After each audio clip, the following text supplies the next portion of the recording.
ministro Nunes Marques.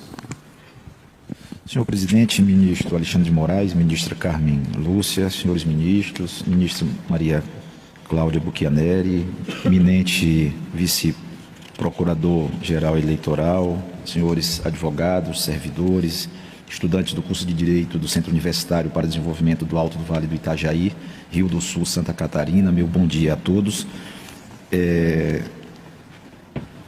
Senhor presidente, eu faço apenas um pequeno reparo em relação ao veto do eminente relator. Eu acompanho parcialmente, mas eu excluo da condenação a senadora Mara Cristina Gabrilli. Da forma como foi colocada, eu entendi que foi também um depoimento pessoal, uma experiência de vida. Sua Excelência narra que o seu próprio pai foi extorquido, fala da visita ao presídio de Contagem, expõe que oficiou ao Ministério Público. Então, ela aduz e sugere sim uma participação do presidente no episódio, mas eu verifico que as distorções ocorreram nas publicações dos demais representados. Então eu mantenho a multa, assim como o relator fez, em relação aos demais representados, e excluo apenas a multa aplicada à senadora Mara Cristina Gabrilli e ainda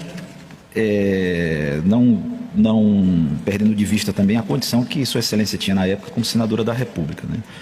E apenas para reforçar, eu acredito que à época dessas declarações ainda havia inquérito em tramitação sobre o assunto. Não, já havia sido encerrado há alguns anos já, inclusive a época da secretária de Justiça, foi lá atrás. Existe inquérito em Minas e São Paulo ainda da relatoria do ministro Celso de Mello, do qual eu sucedi, por isso que eu indico que ainda esse assunto... Desculpe, ministro Cássio, isso já está encerrado em São Paulo, até porque não há ninguém com foro privilegiado em relação ao assassinato ocorrido em Santo André. Não consta que nenhum deputado, senador tenha participado. Não me reporto ao assassinato em si, e sim aspectos que dizem respeito à relação do partido com o crime organizado, e isso ainda, à época, havia tramitação, e eu me recordo porque eu herdei esse processo ainda da relatoria do ministro Celso de Mello, mas não é especificamente em relação ao assassinato, não é isso que eu me refiro.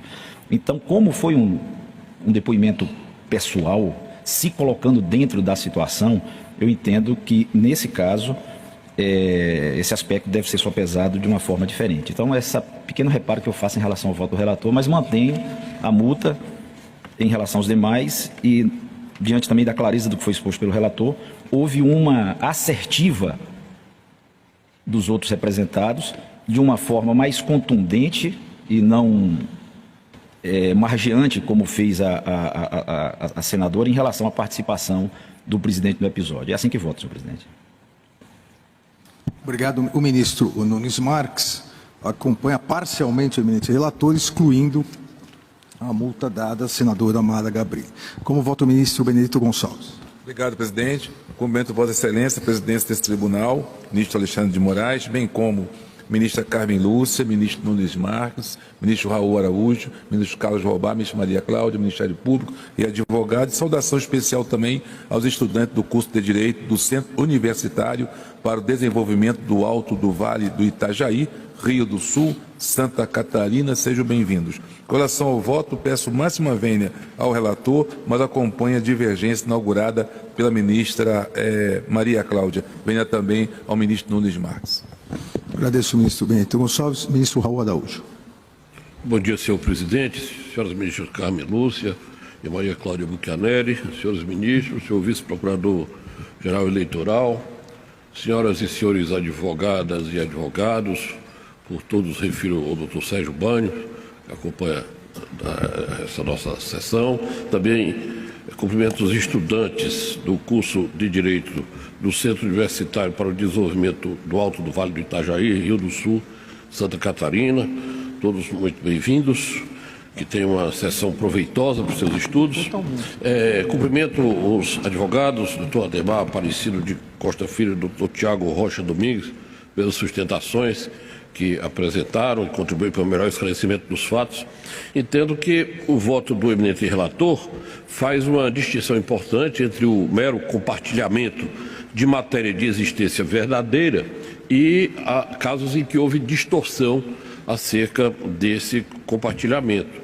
Tratava-se de uma acusação gravíssima, destituída de mínima comprovação, não deveria ter sido propagada.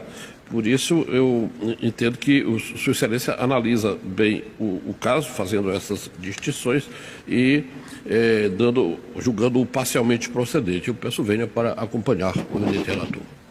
Agradeço ao ministro Raul Araújo. Esse caso é extremamente interessante porque mostra como a mídia tradicional, e a Jovem Pan é uma mídia tradicional no Brasil todo, e principalmente para nós paulistas de grande importância, como a mídia tradicional pode ser instrumentalizada e se permitir instrumentalizar num procedimento e modus operandi participativo das milícias digitais para compartilhar desinformação.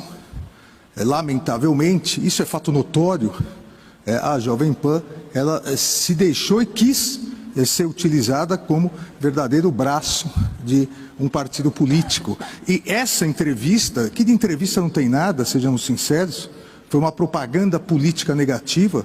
Se chamou uma candidata a vice-presidente por uma das chapas, exatamente para produzir um conteúdo falso, e a partir desse conteúdo falso, em exatos 10 minutos, já toda a rede das milícias digitais propagava essa notícia. Isso ocorreu inúmeras vezes, tanto que a Rádio Jovem Pan foi multada e penalizada aqui por esse tribunal. E nessa entrevista, demonstrando, infelizmente, um desrespeito ao Poder Judiciário, o entrevistador da Rádio Jovem Pan, ele inicia a entrevista criticando o Tribunal Superior Eleitoral, dizendo que a Jovem Pan havia sido multada e penalizada e mesmo assim continua praticando desinformação.